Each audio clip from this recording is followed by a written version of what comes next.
Hello everyone and welcome back to another episode of Superfed Presents REBBL Action, covering the REL Divisions 1, 2, and 3. I'm your host, Superfed TV, and joining me today, the rare appearance of my co-host, Rumblebee. How you doing, Rumble? Hey guys, it's good to be back. Glad to have you back. Let's go ahead and jump into it with Division 3, following this brief little intro.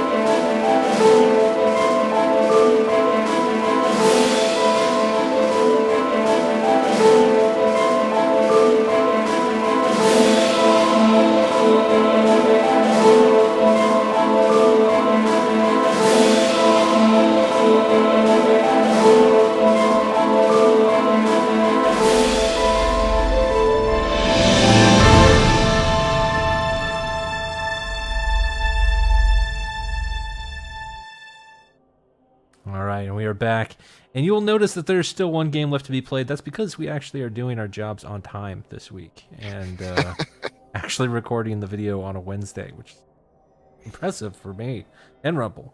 It's odd, but it works and it's good.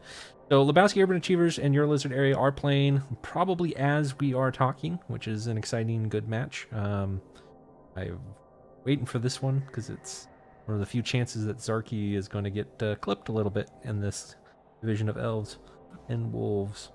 And so we'll go ahead and skip over that, but I will make sure to touch on it next week since we aren't getting all the juicy statistics and numbers. But let's go ahead and jump into TeamSpeak Crew version 4 versus Cenobite the Curb, and 2-1 win for Buckstop. And I believe this is a match that I covered on my channel. I can't remember if I even did. No. It was an interesting one. You look at the armor breaks, just the armor breaks. Probably would have figured Chaos wins this matchup. They also got they got 66 blocks compared to the 43 of the Chaos Dwarves, so putting in work and removals. They still weren't able to come away with the win, so twice the removals. That's just crazy. Crazy. Guess both centaurs had to do some work. Replay's Did available. they both have a chainsaw? I don't have to watch this. Where are the chainsaw rolls showing up for both? I guess you have to roll to use the chainsaw. And then... That's just strange. They technically could both have brought chainsaws to this fight. Interesting. Didn't think of that.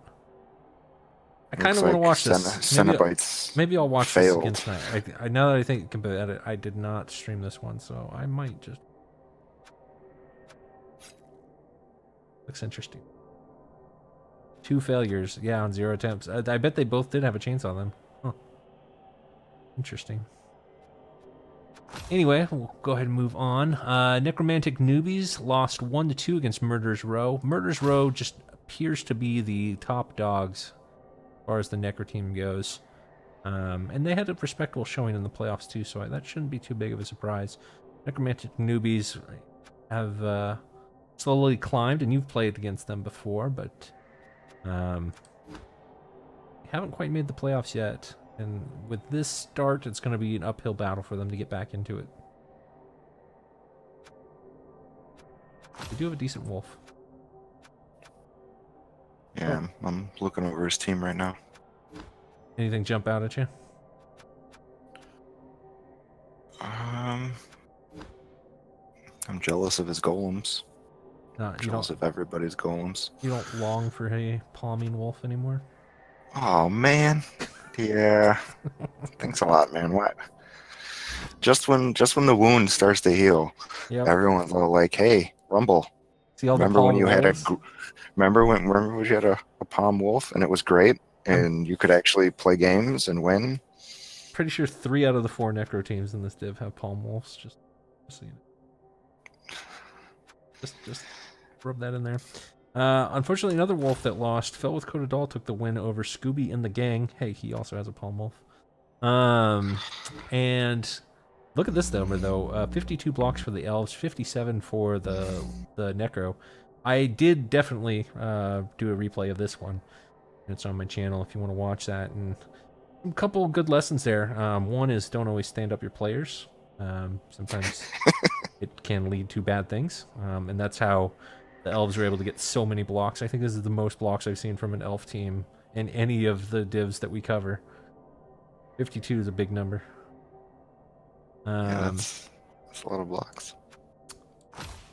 Then let's see. Moving on to Midsummer Nightmares 0-3 against Tooth and Fist. So here's a wolf that took it to the elves in quite a big fashion.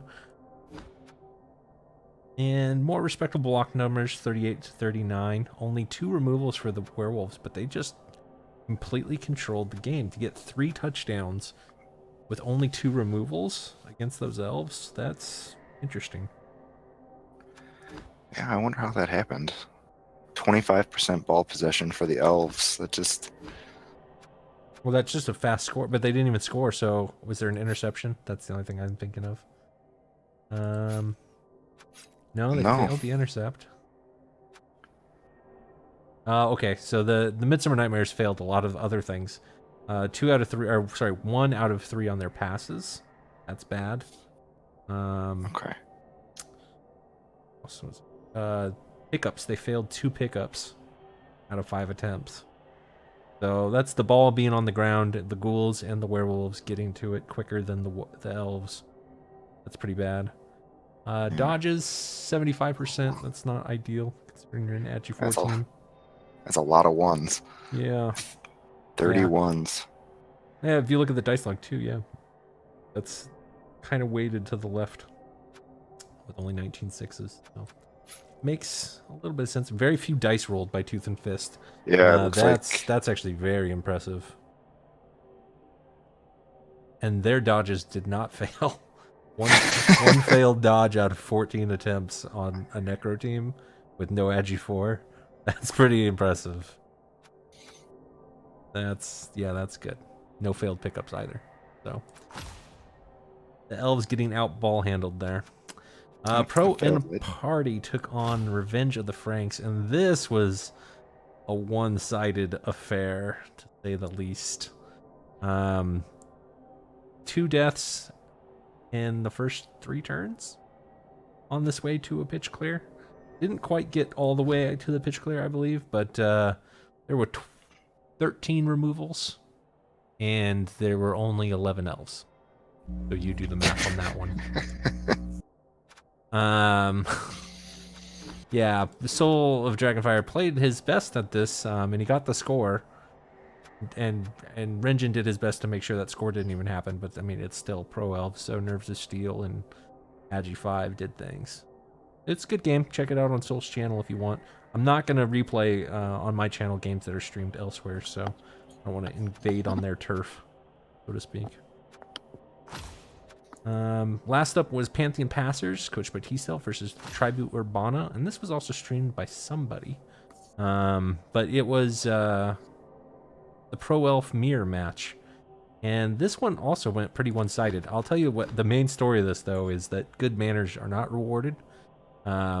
Very early in the game, Tribu Urbana was trying to skip past something, and he hit end turn accidentally.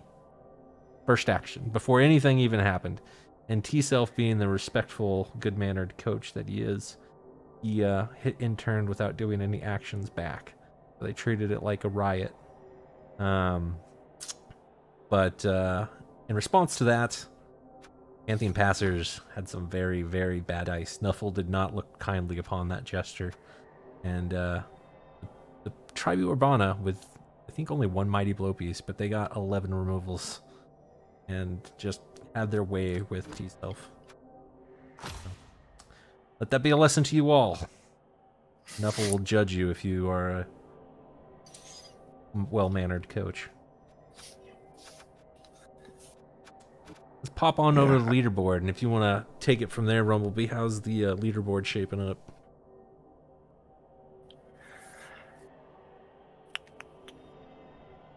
Well, not at all like we expected.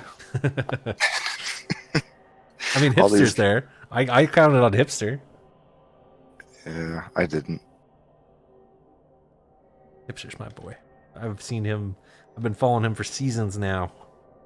I know how he plays his elves. Oh, I expected Soul to be up there.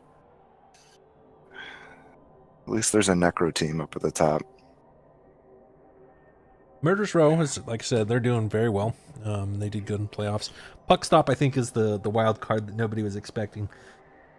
Last week I talked about how there's so few chorfs in the division, or in the league rather, and or REL, the league. That's the right word. And they are doing very well so far this season. And then Soul's not out of it by any means. He's 2-0-2. He's just a couple points back. He can still make a resurgence, but he's just got to keep his team healthy. It's a challenge for pro elves in a perpetual league. Yeah, he does really well with few players though. So yeah, maybe. Oh yeah, I mean, he made the Sage nervous. That says a lot. And he was getting just pitch cleared by Sage in the process. But had the scatters gone a different way, I think it would have been Soul playing off against Squiggy. But Renjin's Orcs are, I think, the powerhouse right now. They're not at the top of the leaderboard in the sense of they're not number one, but they're right now in fourth, tied for third. And I would not want to play them right now if I was an Elf or a Necro team. And I think that's a good spot for them to be in right now because they have tons of tackle. They even have some agi on that, and they have some movement. They have a little bit of everything, and they're just a team to be reckoned with. And we looked at them last week, I believe. So yeah, I rolled one of his bye weeks, and he got everything he could have wanted. More SPP on the Strength 5 Black Orc, probably. All right, well, let's go ahead and take a look at two of the teams. Won't you go think of, well, let me see my list here, who we haven't covered as far as the Necro coaches go, so we can keep you in there. We covered the newbies. We covered Scooby and the gang. We covered Revenge last week. We covered Bana. I think we'll look at the Docs team then. They are the Cold-Blooded Murderers. Or Murderers Row. Sorry, not Cold-Blooded Murderers. Murderers Row. Very last team. And this one does not have a piling on werewolf, but he's still doing better than all the other piling on werewolves. So where do you weigh in on this team and what they've got? Well, I mean, he's got the Mighty Blow Wolf, and he foolishly took dodge on it. I don't know why you would do that. And then he's got the Blodge Sidestepper. For that one, I'd probably go Sure Hands next. Unless he starts to carry with his ghouls. He's got a Sure Hands ghoul. Yeah, would you consider cycling a werewolf ever? Generally by the third or fourth level if it hasn't gotten doubles or something to make it special. He's really close to that. Yeah, he's got no stat ups, no doubles. Nearing 51 SPP. I might be thinking about that. I mean, a Sure Hands Blodge Step Werewolf isn't that great of a ball carrier compared to the Ghoul. Doesn't do anything that the Ghoul doesn't do. It's just a little bit more survivable and durable, but if it's in a cage, what's the point? I don't know. Yeah, I would probably consider cycling it. I do like the amount of guard that he has, and considering that one of the golems and one of the whites is also able to get guard very soon, this could be a very bash heavy team, and that might be why they're doing so well. Yeah, it's always nice when your zombies roll doubles to get that guard, and he's got one of them it's only 2 SPP away from block, and a block guard zombie is pretty great. Yeah. And as far as cycling the wolf, I don't think I would cycle the wolf. Not in this division, not just yet. Yeah. I think I would at least ride this season out because that's true. losing a developed wolf mid-season is enough to take you from the top of the leaderboard to the bottom of the leaderboard, You might know a thing or or two about that. to just plant you firmly at the bottom of the leaderboard. But at least I'm not in last place. That's true. So That's true. Otherwise, though, I like the two dirty players. Very interesting that we have a non-double level 4 zombie, the bloody offenders with block, kick, and fend. I get having a kicker. I like having a kicker. I probably, and then you've got another block zombie down there. I probably would have cycled this as soon as that block zombie leveled up, Handsome Tim, and just made that one kick. It's not the end of the world, but it is an extra 80k bloat, and you're at 1810. I feel like you could be trimmer, but you've got some bloaty teams in this division, so. no, I absolutely would have fired that zombie. Yeah, yeah. I'm glad to hear that. I think that I have just a bit much. I have a dirty player kick zombie, and I think he's 1 SPP away from Retirement. leveling. Yeah. And I'm dreading it because I don't have another kicker. Yeah. And my other dirty player just took an armor bust. So. Yeah, that's fair. But I'm gonna do it. Save our last Necro team for next week. Let's go ahead and we've looked at the lizards. Let's look at a chaos team. Right. They haven't played yet tonight. Let's look at Lebowski Urban Achievers. What are they going into? Oh, we did look at them. Never mind. We've looked at them. We talked about their Agi 5 thing. All right, fine. Look at the Drunkernaut. I feel like we did him already. Maybe we just did him last season. Well, we did the pre-cap where we talked about every single team. Oh. Because remember we talked about the break tackle with strength 4, but you could have just done 2 meds. Yeah, that's right. This is what happens when you miss 2 weeks. Yeah. You forget where we were. Yeah. Yeah. You get a buzz on, you forget everything. So, Cenobite the Curb has not grown in the sense of development as much as he's grown in injuries. We've got a couple to talk about since the season started. And that's pretty much all I'm going to talk about this team. Because everything else about the team is the same as it was before. He's got a sufficient Mighty Blow claw. Well, no, he's only got 1 claw Mighty Blow on the same piece. And then he's got Mighty Blow, piling on, tackle, jump up, Chaos Warrior, which is really cool. And I hope he does get to Legend to get claw. And a Frenzy piece with Mighty Blow and tackle, which is, your anti-elf piece, getting a lot of work in this division. But since the start of the season, we have seen some crosses added to this team. So, first of all, Thorfagors took a strength bust. He has Dauntless. The Dauntless came after the strength bust. So I'm guessing he got the strength bust the same game he got the level up. But what's really amusing to me about this piece is it's bench, right? He doesn't even put it on the field unless he's defending. Because I've watched this, I immediately am like, you got to fire this thing. But I actually looked into his games to see how he's using it, and so he puts it on the bench, and then when he's defending, it goes on the line of scrimmage to get punched. Okay, since you're clearly taking line of scrimmage damage, and that's why he's doing that. How else does it work out for him? Well, the Dauntless has worked a couple times, kind of, but I mean, it's like a zombie. It's like a zombie with no regen.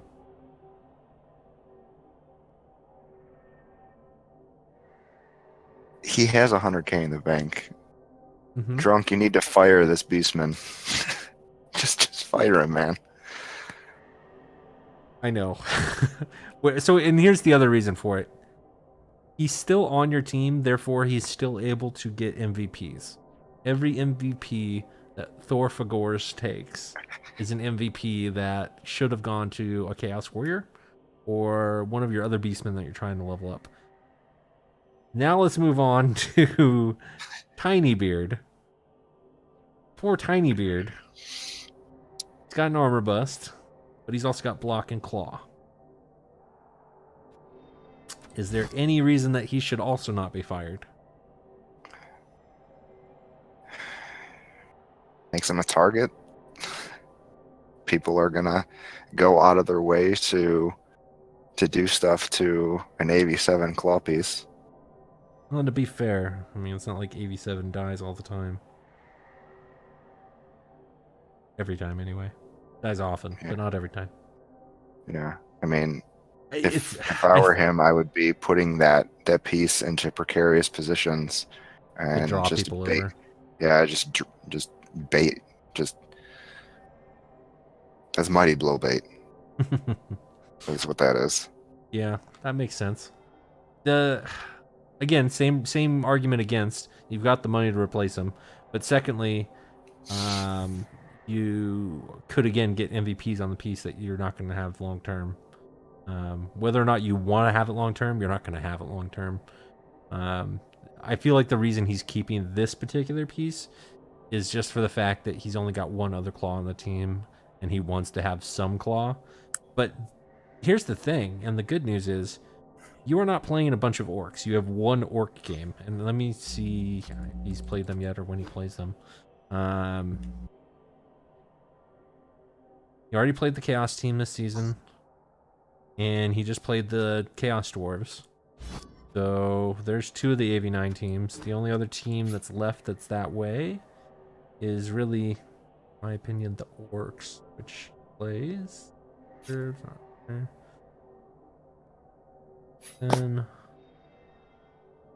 Then I guess the lizards are technically a team that would be nice to have claw, but they're not playing until week 7. And Revenge of the Franks is week 8. So by the time you get to week 7 and 8, you should be able to develop another claw piece and hopefully make it into Claw Mighty Blow. So yeah, my case is that you need to, at the very least, cycle Thor for Gores first, and then, you know, if you're not able to get Mighty Blow Claw somewhere else, I guess you live dangerously with Tiny Beard until you play those games. But after you play the orcs, no reason to keep this piece. You're already giving up inducements to everyone you play. You want to be either trimmer about it or make sure you get your money's worth. Does he have a stadium enhancement? Astrogram it. Oh yeah.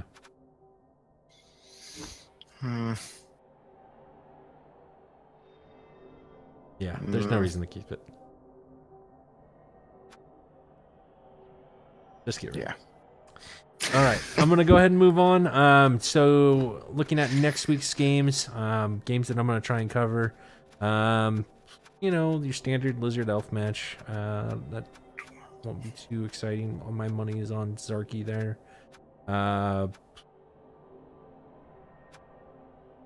Pro in the party's probably going to continue getting beat up. They're playing Puck Stop, the current leaders. But it'll be interesting to see if he's able to take advantage of the slower team. This is the slowest team in the division that he's going to play, so if there's an opportunity for Soul to capitalize upon that, that's this game. Cinnamite the Curve versus Tribu Urbana, I think, is going to be interesting. Hipster really has not suffered much attrition this season, so there you go. I just jinxed him. And Cinnamite the Curb definitely has tackle. He's not a chaos team without tackle. He's also got extra tentacles, so yeah, that could be an interesting one. But the real one, the match of the week, is Murderers Row versus Revenge of the Franks. This is the top Necro team going against the Orc team, and one of these two things is going to crumble. I really am curious to see which one it is. Well, I enjoy when Necro teams beat up on Orc teams. Yeah, so. Do you? Okay. Well, put a pin in that thought for a little bit, and we'll come back to that just a little while. Let's go ahead and move on to Division 2 following this brief intro.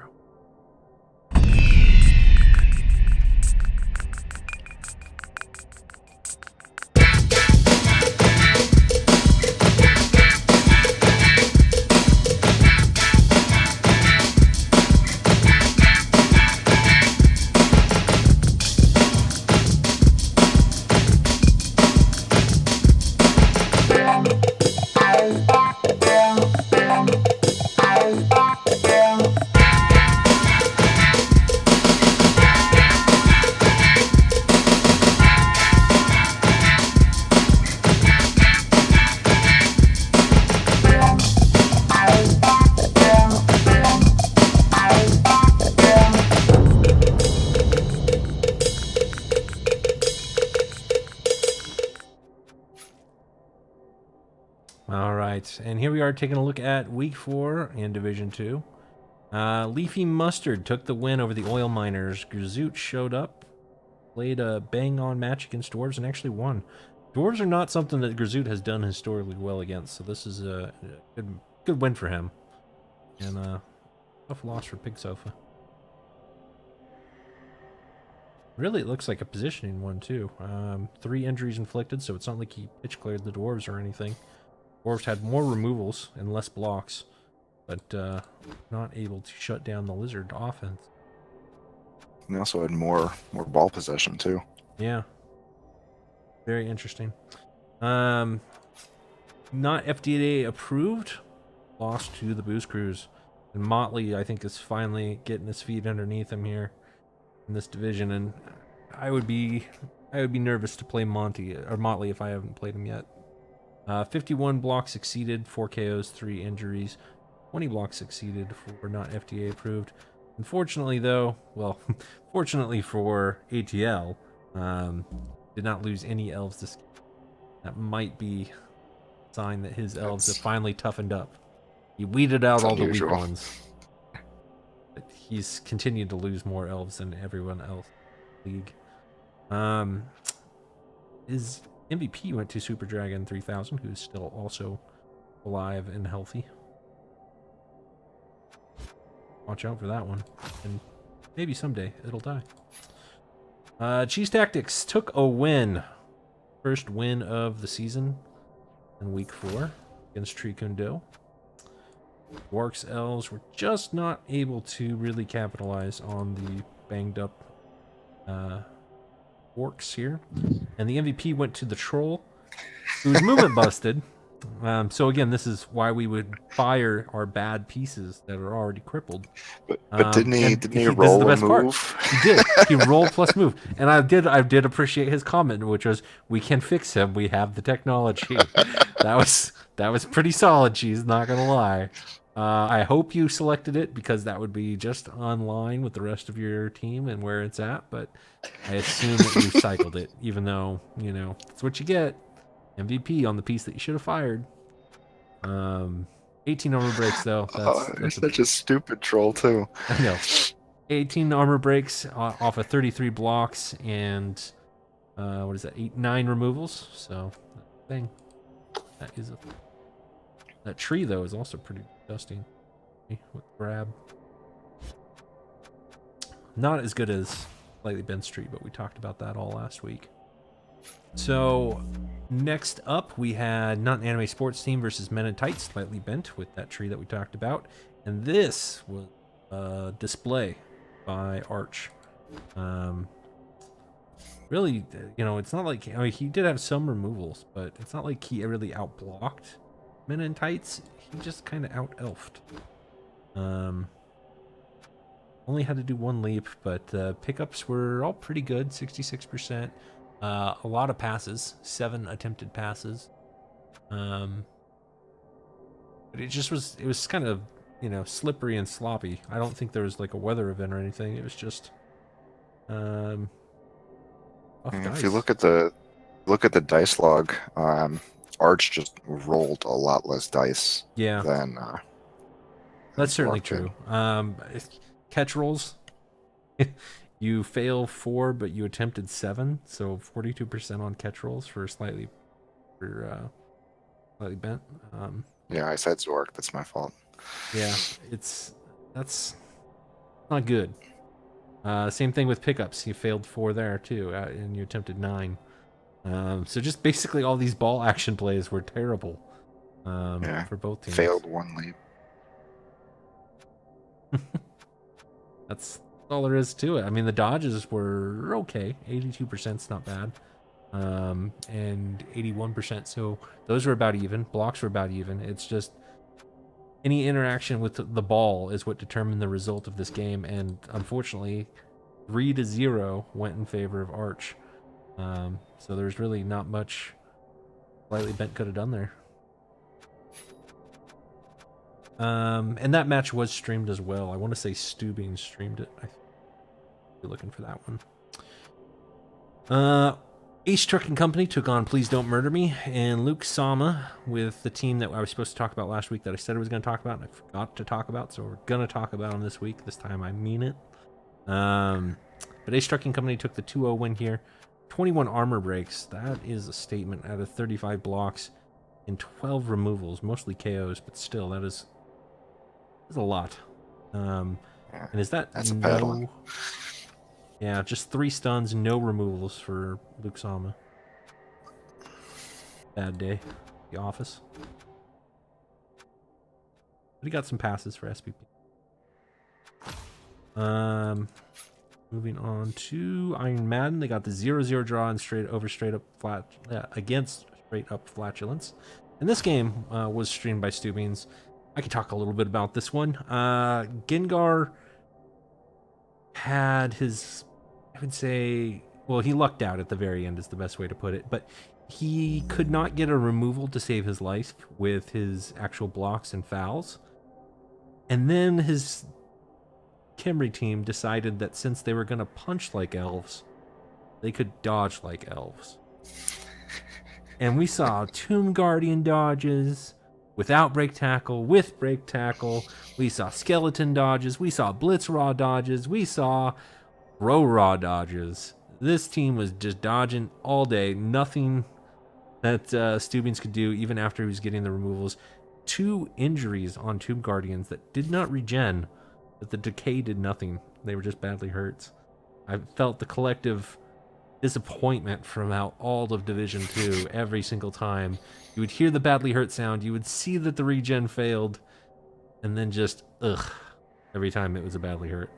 One of them was a Strength 6 one, too, that went down. So, but anyway, Stubings decides on turn 15 that, that Camry 2 turn is just too risky for me, and decided to stall, marking up the Tomb Guardians and marking up the Blitz Raws, despite the fact that they had made all the dodges in the world.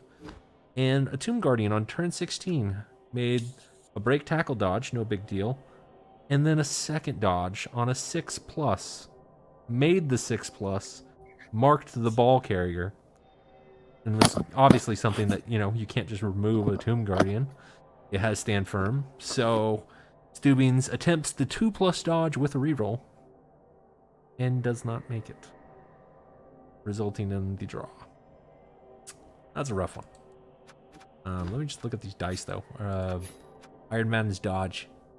13 successes and 3 failures on Camry.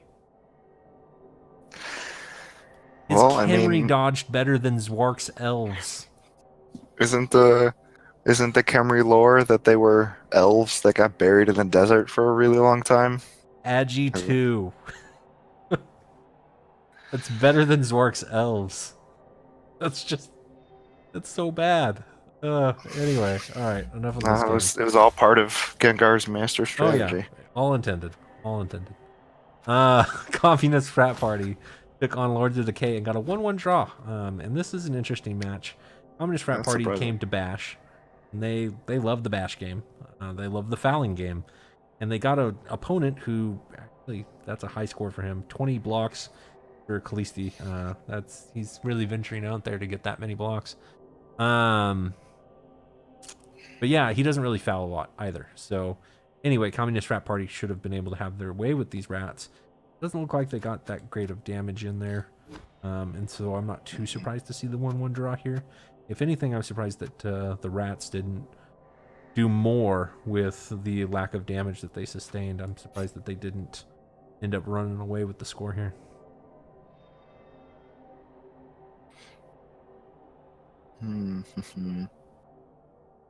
Yeah, I mean, they had 86% on dodges, so they dodged better than Camry. Just barely, though. And Just barely. The only thing that doesn't look good is the catches. They failed too. Yeah. Could have been important ones, like on the 1 turn, for example.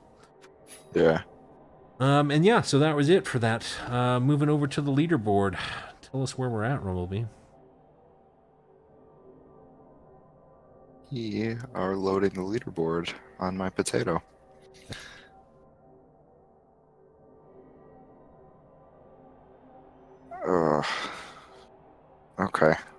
us loaded, and I'm not happy. Oh, you're not happy to see the Elf Kimry at number 2. Ace Trucking Company, that was my my pick, so I'm doing much better with you. Yeah, but I can't. Well, Arch is Arch, so you're living in a world where Gengar's Iron Madden is undefeated. Yeah, well, that's okay. Motley's right behind him though. 1-3-0. Yeah. Motley, I So think, will catch him. Gengar is going to come down eventually, but come on, Div 2, take kicks down, please.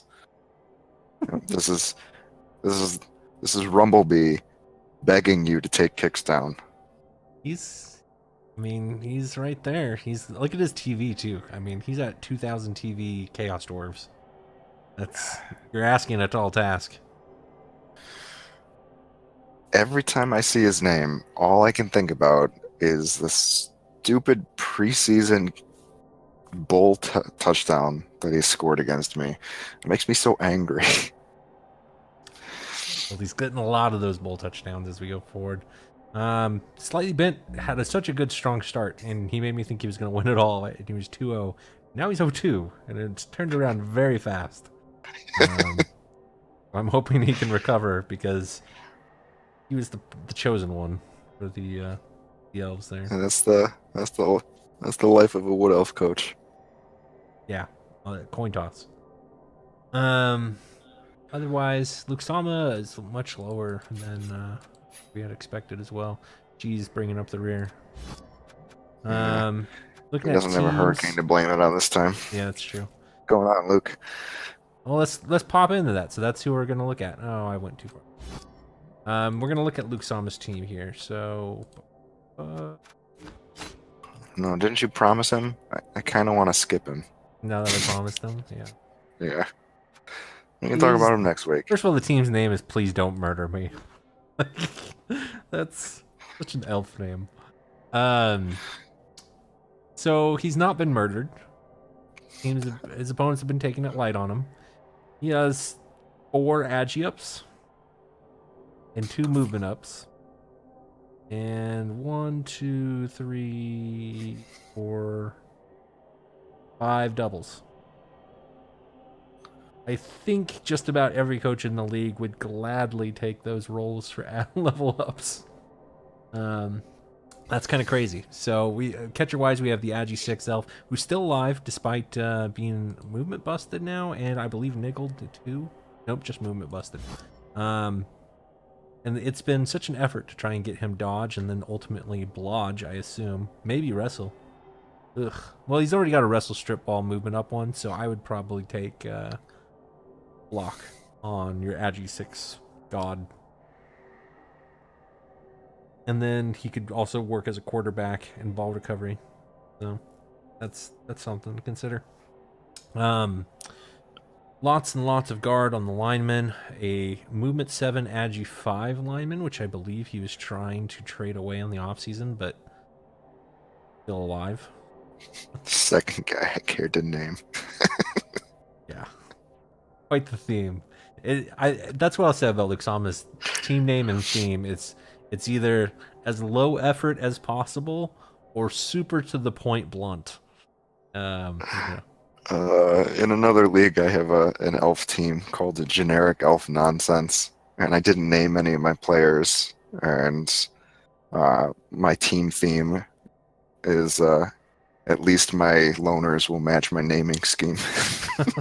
Nice. Since you have a bunch of loners, that makes sense. Yeah. Let's see what else. It was a lot of fun. I lied. It was awful. I hate elves. I say you're a dwarf coach, so that's all we need to know about you. Let me check the blitzer here that's missing. Oh, he just took a movement bust. Okay, well that does suck. But it is Mighty Blow, so Mighty Blow tackle. You're not gonna get rid of him anytime soon. Yeah, I think he's in a good spot. His TV is a bit high, so once that guy's back, he's back over 2,000 TV. But it's because of all these stat ups and doubles, so not like you really would fire anything. I don't think you need a 4th reroll. That would be my advice, is to get rid of that for sure. I just don't think you need it. And if you really want it, you could always get leader on your thrower. So Yeah, you've got a lot of built-in rerolls at this point. I don't think you need it. But I definitely understand not firing this movement 7 agi 5 piece, because even if, he's a big target, but even though he's super bloaty, he can also do stupid good things for a lineman. So it's worth hanging on to him. And then probably leap next on your other blitzer. Any other close level ups to speak of? Not really. You are short a catcher, so maybe he's saving up to buy him one of those. But that's really putting you in the spiraling expenses if you do that. Yeah, his dauntless lineman is close to a level. Yeah, just a touchdown away. That's not a very good piece either. No, you should fire that. Yeah, I kind of would, honestly. You're at the point where you can start being really picky about what you keep on your team. And he didn't get any doubles, so if he doesn't get a double next level, I would probably let him go. Just cycle him. Or replace him with a catcher, since you need a fourth catcher. Something to think about. And then the second team that we're going to look at is... Have we not looked at... Communist Frat Party. We'll look at them. The humans that snuck their way into Division 2. First of all, you've got... the catcher, Nikita Khrushchev? I don't know how to say it. I don't speak Russian.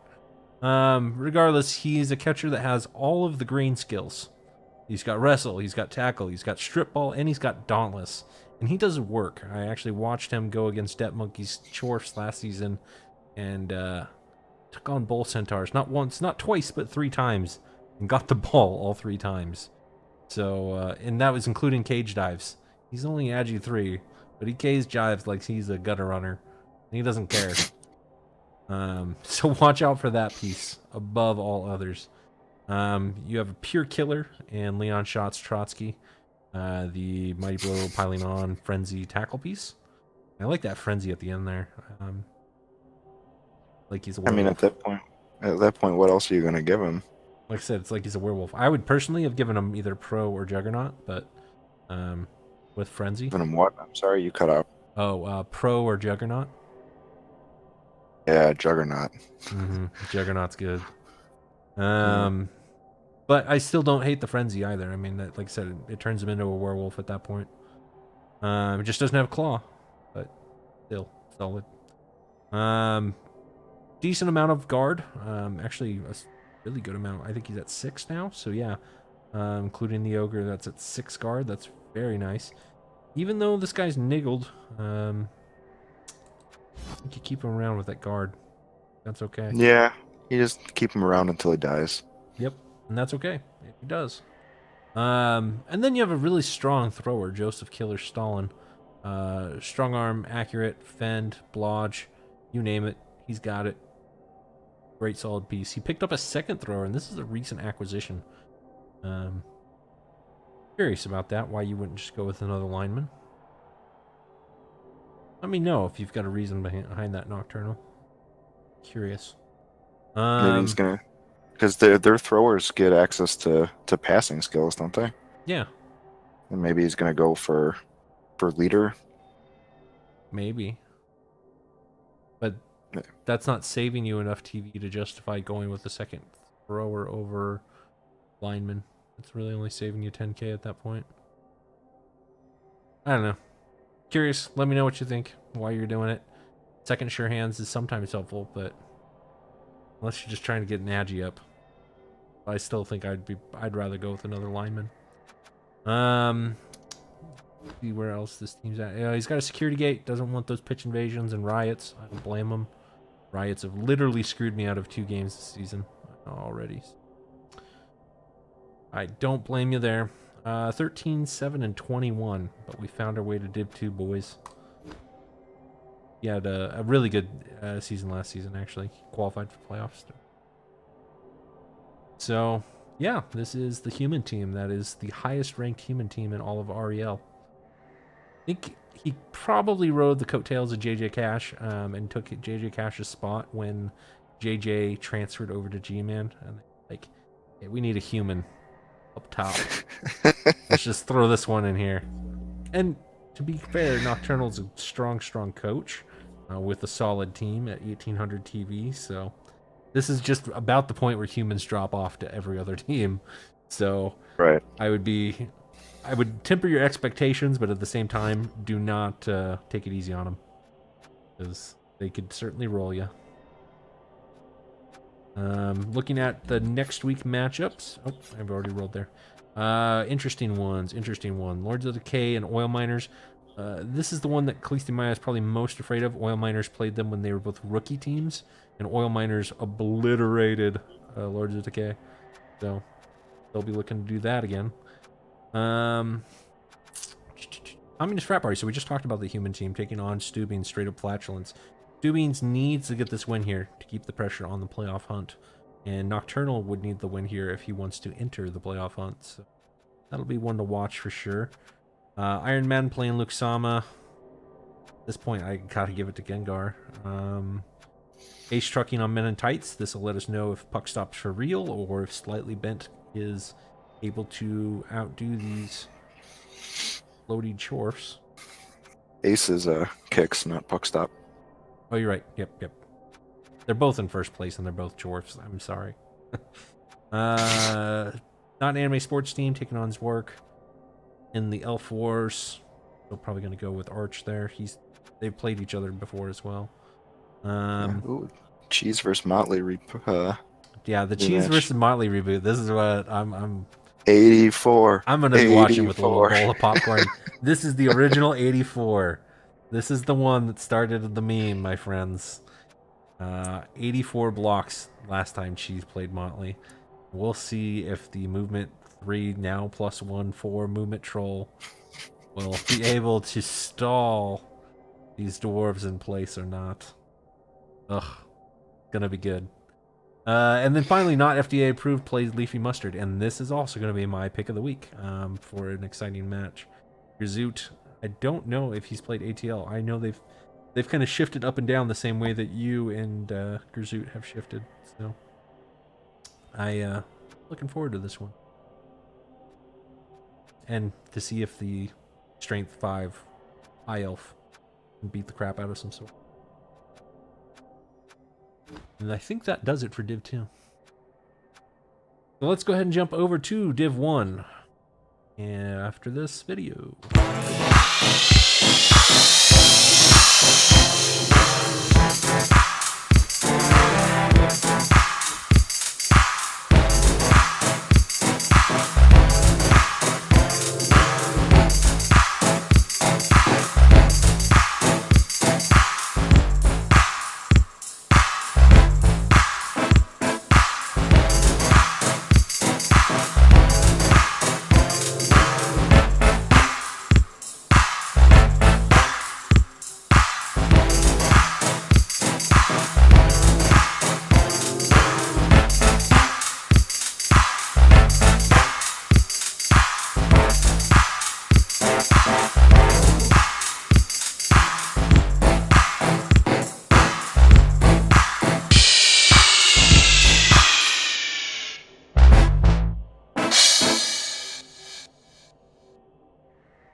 You have to tell me when you watch these back, do you just wince every time it pops up that Rod is dead? Yeah, I don't watch them back anymore. Oh, okay. Just good to know. Anyway, I like when my wounds heal, and watching these videos, it's like ripping off a scab, man. There's no better way to become numb to the pain than to just constantly endure it. Already numb. My therapist tells me I'm empty inside. Oh, I'm sure we do our part to help with that. So, this week, some exciting matches. Tadpoles in the Big City, unfortunately, could not bring back their season. And I actually heard from 130 at the end of last recap. It took him 4 games to buy the one Saurus that I killed in week 1. So, that would explain why he's had such a rough start out of the gate. Chaos Sabulu and myself played, and a 1-2 match. I got some pressure on him. He kind of potatoed, and around turn 6, I was able to get 3 orcs over to where his ball carrier was, and he was not able to do anything to. And actually, I sacked him on 2 GFIs on a dodge, and so 1-die POW sacked him. Basically, he had no choice but to pick up the ball, make a couple 2+s and GFIs to score. Did, and that gave me 2 turns or 3 turns, but then it turned into 2 turns because every single riot sucks. And so I had to then 2-turn. I made the pass with my to my Agi 4 orc, got the touchdown and a level up. Battle damage wise, we both had 2 Kaz. His were MNGs, or he MNG'd 2 of my guys. I just badly hurt his. And then the second half, I was able to kind of stall it down to turn 15, but he had a wizard that he had not used all game, so figured I'd have to just turn it in and defend against the 2-turn. Well, finally, after 6 riots this season, finally got one that went my way, and he was not able to 2-turn. He did not set up for the 1-turn. So, worked out. And yeah, I'm happy for you. I know you are. My happiness is, something that you really cherish. You should also be happy about those 2 MNGs. Their thing. Pastry Pest took on New Year Norse, 2-2 draw. This one I think was a real shocker. I don't think many people expected Ornan's Norse to really be much of a challenge this season, and he doesn't really need Mighty Blow or Yeti to do some serious damage. 65 blocks against the Pastry Pests. When's the last time you saw Lumi give up 65 blocks? 10 KOs. I've never seen Lumi give up 65 blocks. Right? 2 injuries inflicted, so 12 removals out of those 65 blocks. I don't know how this happened. The replay's still available. I may just watch that tonight because, well, as you all know, Lumi beat me, and my team. I would take my team over Ornan's team against Pastry Pest any day of the week. So we'll see what he did. Well, it looks like Lumi only had a little bit of the ball possession, so maybe he just grabbed it and scored really fast. Yeah. So that things didn't snowball. His defense was just consistent. Lumi's defense had to consist of just getting punched in the face over and over until the Norse got tired. So, yeah, I'm very curious how that played out. Rats off to you. In the match that just happened when we started, lost to Live Cheer Die Hard, and unfortunately 2 deaths. One of those being another gutter runner. An Agi 5 gutter runner now is dead for Golgothan. So, if you hate Skaven, it's a great day, and sucks to be you. Sorry, Golgothan. Not sorry. Duberman continues. Duberman continues to dominate this division. 4-0. Welcome back, Duberman. Animal Farm played 0-2 against Gloom and Zoom, and as is tradition, Fiction continues his steamrolling of the Chaos team here in Division 1. 43-41, but the injuries tell the tape. 5 removals, only 1 casualty for Animal Farm, and that is 9 removals for Gloom and Zoom. 4 of them were injuries, including some serious stuff. It wasn't just badly hurts, unfortunately. Animal Farm took a shellac in there. And Necronomics got the 2-1 win over you, Mike. I feel like I watched part of that one. You lost... Who did you lose? Oh, you lost your Golem and you lost something else, right? A zombie. A zombie. That's right. Yeah, one of my dirty players took a. And I believe I saw you fouling a werewolf, if I recall. Yeah, I fouled. I fouled Hate My Hair with my. I forget who. I was a. Was it white? It was not a. It wasn't a zombie. I forget who it was, but it was like a leveled player. Yeah. Just trying to put out the pain that you feel about losing your werewolf onto another werewolf coach. How could you do that to Team Necro? I had a pretty lucky fireball in the first half where I injured Hate My Hair and one of his whites, but they both regened. So it was sad, but You could have won that one if they didn't make that regen too. Yeah, Interesting. that would have been really would have shaken awesome. up the league. And then finally, another match that was played today because Division 1 is really, really slacking and needs to pick up the speed. Yayo took the win over Eat Eat Man Things. Big win there for Steve. And the MVP on a werewolf, too. You don't see that every day. But you also don't see Dauntless werewolves every day either. He took Dauntless on his werewolf? Yeah, that's a Dauntless werewolf. Right? Am I reading this right? Yeah, no. That's a Dauntless MVP werewolf. Yep, okay. That's a thing. I'll need to remember that for my Black Orcs. So yeah, that's where that's at. Leaderboard, hopping on over. As we mentioned, Duberman undefeated, sitting atop a pile of Division 1 coaches, myself included. Skinky Island Boys are the real shocker, though. 3-0-1 with that natural one-turning skink. May it find its early grave soon.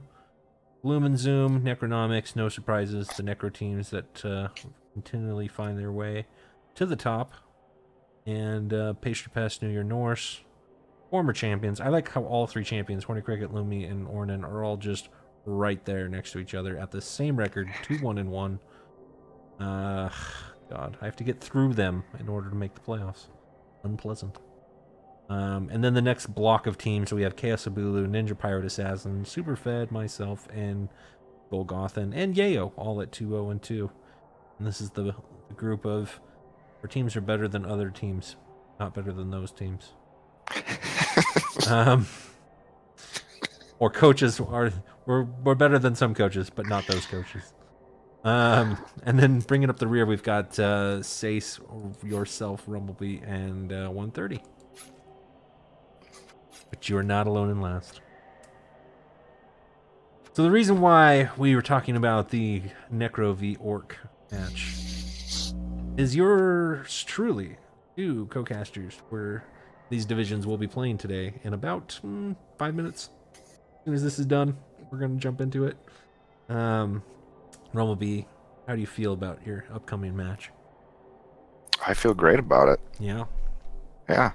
I'm at the point where particular orc you want to kill the most. Let's see. I'm just gonna pick one at random. One at random. I like this.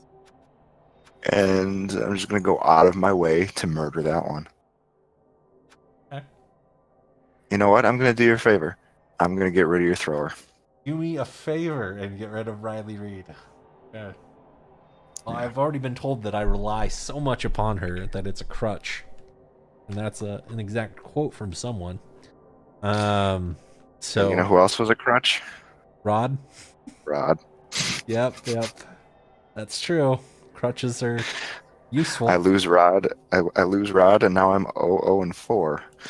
So I'm starting to think maybe there was some truth to it. Maybe.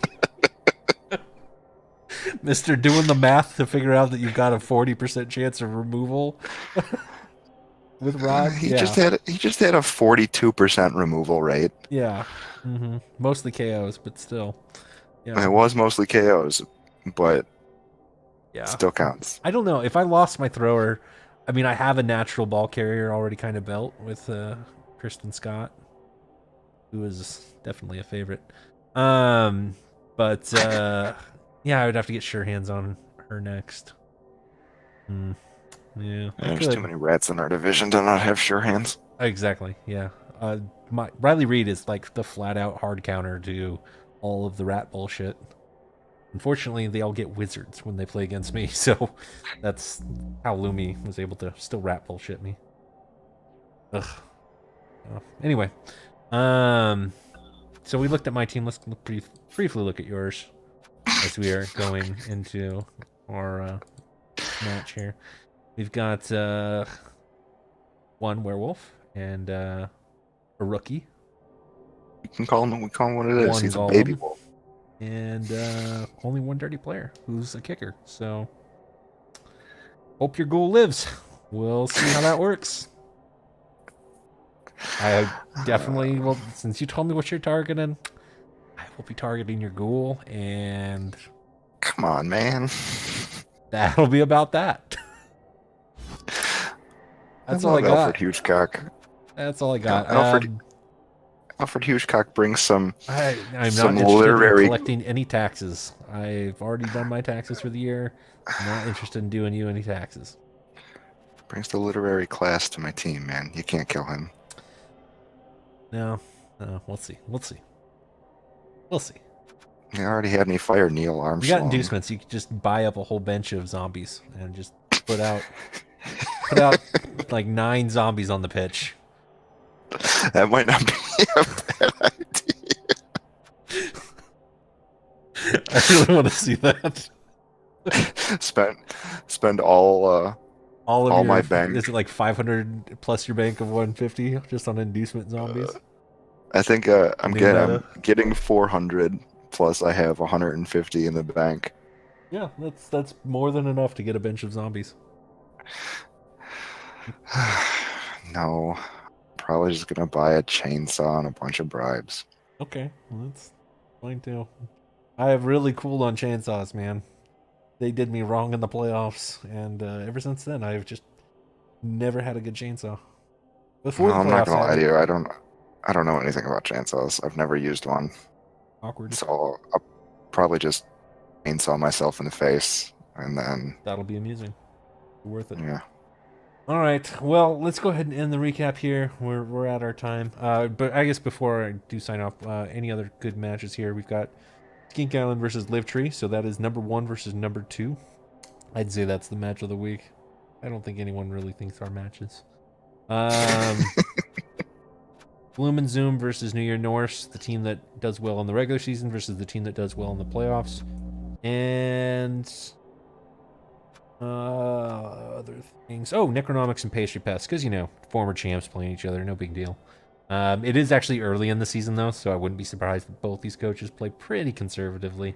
But there will be fouls, and we all like fouls, especially on gutter runners and werewolves. So, you know, that'll be a thing.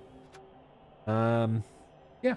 And hopefully, not going to hold my breath here, but hopefully Golgothan decides that since he's lost a gutter and his natural one-turner is neutered, he wants to do some damage to his ace, because, you know, I play him next week, and that'd be kind of helpful for me. Maybe. That does it for me. Any last thoughts before your execution? No. Thanks for that. Yep. All right. Sounds good.